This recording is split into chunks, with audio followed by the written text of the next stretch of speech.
Over the next 10 years, higher education institutions will have an increased demand to improve their technology in classrooms and around campus. They'll be responsible for making sure that students are not just having a good time with the technology, but also really understanding how to do research with technology, the proper ways to use technology to their benefit, and how to reach all of the students because they're likely not just going to be in the classroom. In saying that, I do believe that in the next 10 years, colleges and universities will be responsible for fully flipping their classrooms. So instructors will have to really teach the students or tell them what to do prior to coming into the room. There will be no more sage on stage. There will be no more of this idea of someone just standing and lecturing to a large room of students. Once the students are in the room, they are going to do hands-on work to really immerse themselves into the material. From there, the students will really have a fully competency-based education. So they're going to learn and be tested on the different areas of their specific education that are important to them. So if they're going into marketing, then they'll be responsible for doing all of the different aspects and being tested and proving that they are competent in those areas. Colleges and universities will also have higher job placement expectations because they're doing all of this competency-based education. They're flipping their classroom. They're improving the technology. The higher education institutions will really have to take care of their graduates and make sure that they're getting the job and getting something for the value that they put into their education. In 20 years, however, higher education institutions will really become globalized, and that is through the use of MOOCs and badges. Though I don't feel that they're extremely prevalent today, over the next 2 decades, colleges and universities should really start to adopt this practice. It reaches so many different types of students, whether they are going to finish the MOOC or finish the tutorial. They're getting something out of it, and education is touching a much broader audience. So if I'm here in Tampa, I can instruct someone across the world in China and vice versa. I do believe that in the next 20 years, universities will have optional learning methods, so they will be able to instruct their students both in person and on something like video teleconferencing. So if I am sitting in Tampa and I wanted to take a class on a MOOC in China, but I wanted to actually experience what the class was like, I do believe that I'll have the option to kind of log into a live class and be there and see what the instructor is talking about while sitting in the comfort of my own home. And I think that's something that is kind of prevalent now, especially in my role in medical education. We do record all of our lectures, and students can watch them at their leisure. But it should be incorporated more into undergraduate education, so that students can go to class, can get what they need out of it, and then come back and watch it, or they can experience a different type of learning from another institution.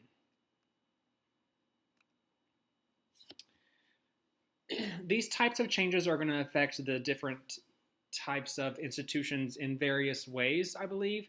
So research-intensive universities will have to start placing more emphasis on the student because the student is the payer. They want to see the value that they're getting for their education and not just that they are this number or that they are contributing to some research analytics. They want to make an impact, to be involved, and then to get a good return on their investment. I think that research-intensive universities will have to learn to quickly adapt to change. Now it seems that these large research schools have more resources at times, but they do change very slowly because they are so large. And they will have to kind of quickly evolve and accept the rapid pace of the future. State colleges will have to start embracing technology in more accepting ways and welcome it more. I do think that the state college, um, in their limited resources, really takes care of the student, but they do have to really pay attention to how they're using technology widely so that they can really reach the student and take all of their educational needs in mind, or have them in mind. Community colleges, on the other hand, should start to utilize MOOCs. There's some great instructors at community colleges that have a lot to offer, and while their classes um, may not always be 100% full or to capacity, or maybe they're even busting at the seams, it just depends, I think, on the area. They should spread their knowledge and reach the community at large. They'll also need to start welcoming the global student. This is something that research universities and state colleges have done very well, but an international student may not readily come to a community college, and that's something that will have to change in the coming decades.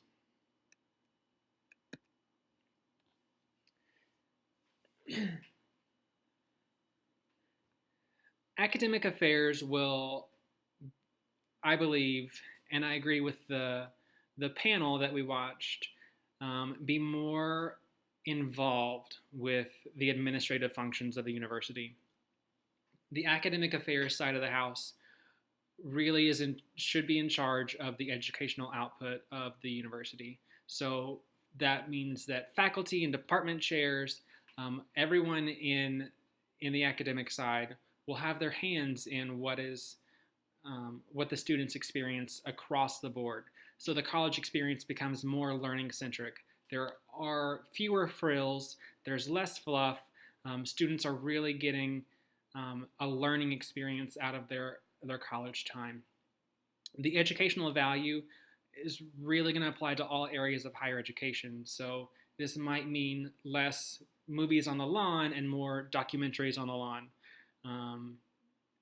And then the academic affairs and faculty will be more heavily involved with recruitment, advising, and mentoring. So this does happen at smaller colleges and universities, but not often at the larger schools. So I do think that the faculty will start to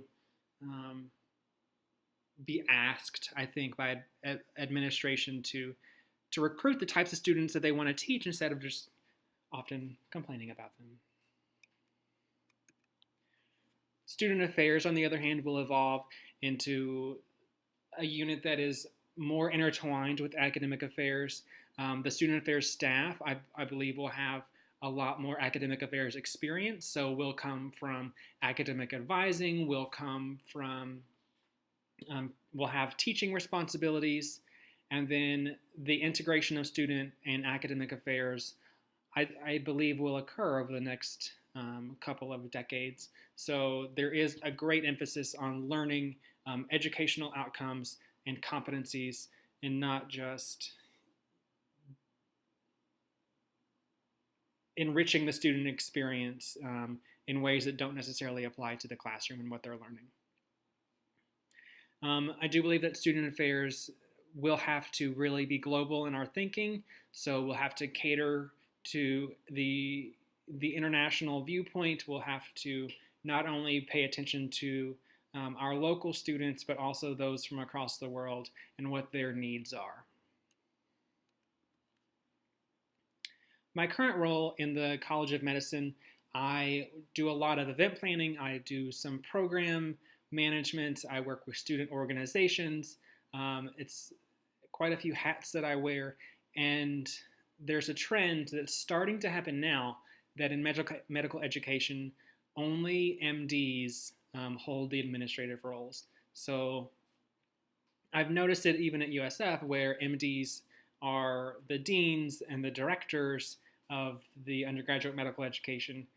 And that's something that's really discouraging, because I do feel passionately about medical education and wanting to be involved with it. I, however, do not do not feel passionately about getting an MD. Um, and often it is difficult to work with an MD because they have very different viewpoints than I do with my education background. I think that in the coming years, there will be no more frills. All programming must be justified educationally. So I will no longer be able to send students to the low ropes course for team building. While that is important for their education or their development as medical students and human beings, it might not be as important for what they're going to learn in the classroom about cancer biology or any other vast array of medical topics. So I'll have to find ways to really integrate what they're learning in the classroom with some smart programming that reaches them. The trend is already beginning as well for competency-based education in medical schools. So the Association of American Medical Colleges, the AAMC, has issued a list of 26 competencies that all medical students should be able to complete upon graduation. And so we as USF are working to integrate all these competencies into our current education and our current curriculum. But with that, I believe that students are wanting to be more specialized, to really narrow in on what they want to match into. And I saw today actually that some students tried to match into urology, but they didn't get it. So now they have to, I guess, kind of scramble to get into something else. And it was not part of their plan. They did not have a parallel path chosen.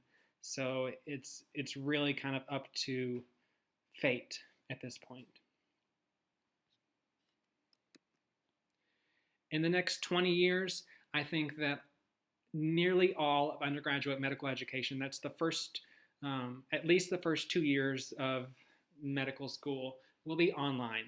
We offer 90% of the lectures at USF College of Medicine, they're recorded and students can watch them whenever they'd like. They don't always have to come into the classroom. When they do, the classes are flipped. They do have kind of a hands-on learning experience. So their mandatory classes are, I guess, seen as worthwhile in their eyes. But I believe that those opportunities and those experiences might even shift to all online. They can learn everything from their bedroom. They never have to come to a campus. There's a huge popularity of telemedicine, so that's me being here in Tampa and I'm treating a patient across the country.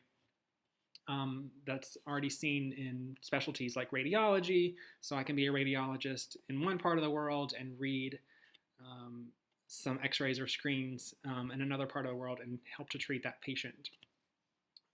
We'll continue to do a lot with video conferencing, so I think that might be important as medical students really start to learn how to treat their patients and how to talk to them and what their bedside manner is, and how they interact on screen versus how they might interact at a patient's bedside. With that being said, if a student spends their first 2 years of medical school at home alone, this is something that would directly affect me, is that they would have a lack of social skills. I would see them in the academic performance review committee because their professionalism would be nil. And then they may also have a lack of pants wearing because they're doing this all from their bedroom. So they don't know how to, actually be a doctor in the traditional sense of the word.